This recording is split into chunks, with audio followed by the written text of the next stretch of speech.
நிலக்கல்ல ஃப்ரீயா இருக்கனால டாக்ஸிலாம் இருக்குது. டாக்ஸி இங்க நேரா பம்பை கூட்டு போயிருக்காங்க.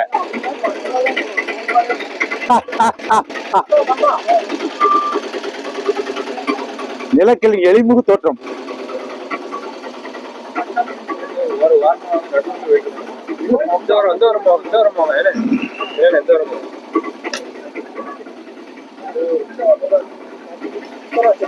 ஐயப்ப பக்தர்கள்லாம் பம்பைக்கு போறதுக்கு ரெடியா வந்துட்டு இருக்காங்க. ஐயப்ப பக்தர்கள்லாம் பம்பைக்கு பம்பை நதியில நீராடுவதற்காக ஓடோடி வந்துட்டு இருக்காங்க. சங்கரன் மகனை தரிசிக்க சங்கரன் மகனை தரிசிக்க பம்பை பயணம் செல்கின்றோம், பம்பை பயணம் செல்கின்றோம், பம்பை பயணம் செல்கின்றோம்.